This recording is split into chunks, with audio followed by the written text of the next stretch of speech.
হাদিসের কথা, যে মানুষ জান্নাতের দুয়ারে গিয়েও ফিরে আসে।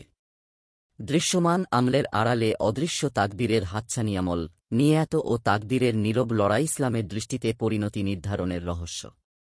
মানুষের জীবন শুধু দৃশ্যমান কর্মের সমষ্টি নয়, তার অন্তর, নিয়াত ও অদৃশ্য তাকদীর, এই তিনের রহস্যেই লুকিয়ে আছে তার চূড়ান্ত পরিণতি। মানুষ যতই পরিকল্পনা করুক, আল্লাহর নির্ধারিত ফয়সালার বাইরে সে এক কদমও যেতে পারে না। তবুও ইসলামের শিক্ষা হল আমল চালিয়ে যাওয়া, নিয়াত বিশুদ্ধ রাখা এবং আল্লাহর রহমতের প্রতি আশা হারিয়ে না ফেলা।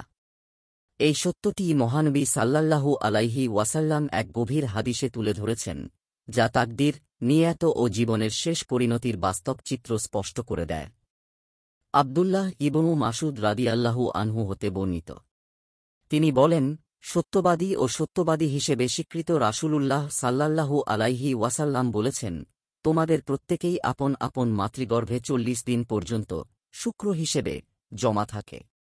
তারপর ঐরকম ৪০ দিন রক্তপিণ্ড, তারপর ঐরকম ৪০ দিন মাংসপিণ্ডাকারে থাকে। তারপর আল্লাহ একজন ফেরেশতা পাঠান এবং তাকে রিক, মৃত্যু, দুর্ভাগ্য ও সৌভাগ্য, এ ৪টি বিষয় লিখার জন্য আদেশ দেয়া হয়।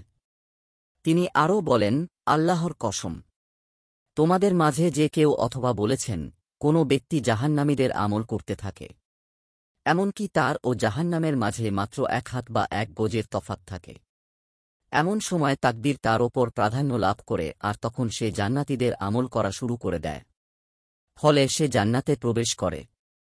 আর এক ব্যক্তি জান্নাতীদের আমল করতে থাকে, এমনকি তার ও জান্নাতের মাঝে মাত্র ১ হাত বা ২ হাত তফাত থাকে, এমন সময় তাকদীর তার উপর প্রাধান্য লাভ করে আর অমনি সে জাহান্নামীদের আমল শুরু করে দেয়। ফলে সে জাহান্নামে প্রবেশ করে। বুখারী হাদিস ৬৫৯৪, মুসলিম হাদিস ২৬৪৩। বিখ্যাত মুহাদ্দিসদের ব্যাখ্যা। ইমাম নববী রহমাতুল্লাহ আলাইহি। ইমাম নববী রহমাতুল্লাহ আলাইহি বলেন, এই হাদিসের অর্থ এই নয় যে মানুষ সত্যিকার অর্থে জান্নাতীদের আমল করছিল অথচ শেষে উল্টো হয়ে গেল, বরং এর অর্থ হল সে বাহ্যিকভাবে জান্নাতীদের আমল করছিল অথচ তার অন্তরে ছিল না খালিস নিয়াত ও ঈমান। তাই শেষ পর্যন্ত তার অন্তর প্রকাশ পেয়েছে। শরহ সহিহ মুসলিম, নববী, খণ্ড ১৬, পৃ ৩৬৬। অর্থাৎ শেষের আমলই নির্ধারক, যে যেমন অবস্থায় মৃত্যুবরণ করে তার পরিণতি তেমনই হয়। ইবনে হাজর আল-আসকালানী রহমাতুল্লাহ আলাইহি। ইবনে হাজর রহমাতুল্লাহ আলাইহি ব্যাখ্যা করেন, এ হাদিস তাকদীরের সত্যতার উপর দৃঢ় প্রমাণ। আল্লাহ মানুষের পরিণতি এমনভাবে নির্ধারণ করেছেন যা মানুষের কাছে অজানা। বাহ্যিকভাবে কেউ ধার্মিক মনে হলেও যদি অন্তর কলুষিত হয়, আল্লাহর ইলমে জানা থাকে তার শেষ কিরূপ হবে। ফাতহুল বারী হাদিস ৩২০৮। তিনি বলেন, মানুষের আমল তার নিয়াত অনুযায়ী ফলপ্রসূ হয়, যদি নিয়াত বিকৃত হয় তবে আল্লাহ শেষ পর্যন্ত সেটি প্রকাশ করে দেন। ইমাম ইবনুল কাইয়িম রহমাতুল্লাহ আলাইহি। ইবনুল কাইয়িম বলেন, মানুষের শেষ অবস্থা তার অভ্যন্তরীণ গুণাবলী ও নফসের অবস্থার প্রতিফলন। যদি কেউ আমল করে কিন্তু মনোভাব কলুষিত থাকে, তবে মৃত্যুর আগে তার অন্তর যা লুকিয়ে রেখেছে তা প্রকাশ পায়।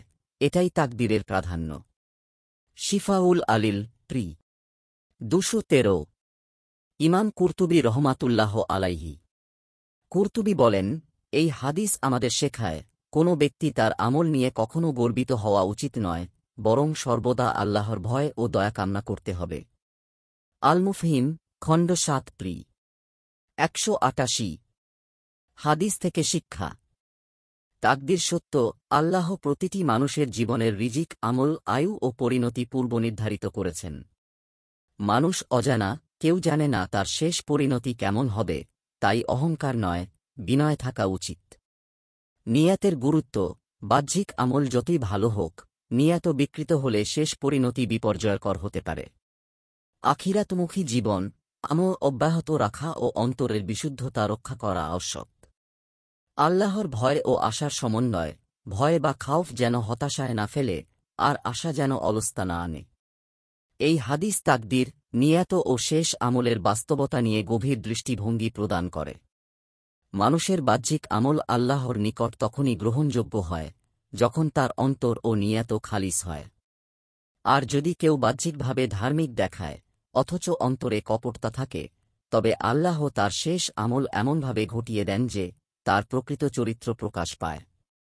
সুতরাং মানুষের দায়িত্ব হল আমল চালিয়ে যাওয়া, নিয়ত বিশুদ্ধ রাখা এবং সর্বদা আল্লাহর কাছে উত্তম পরিণতির দোয়া করা। এভাবে দোয়া করা যেতে পারে যে, হে আল্লাহ, আমাদের কর্মসমূহের মধ্যে সর্বোত্তম কর্মটি যেন হয় আমাদের শেষ কর্ম, এবং সর্বোত্তম দিনটি যেন হয় যেদিন আমরা আপনাকে সাক্ষাৎ করব।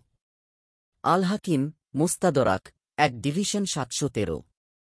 আল্লাহ আমাদের সকলকে ভয় ও আশার ভারসাম্যতা রক্ষা করে আমলের তাওফিক দান করুন। আমিন। লেখক, প্রাবন্ধিক ও অনুবাদক। দিন প্রচারের উদ্দেশ্যে ভিডিওটি শেয়ার করুন। লাইক, কমেন্ট, ফলো এবং চ্যানেলটি সাবস্ক্রাইব করে পাশে থাকবেন। মহান আল্লাহ আপনাকে উত্তম যা দান করুক। আমিন।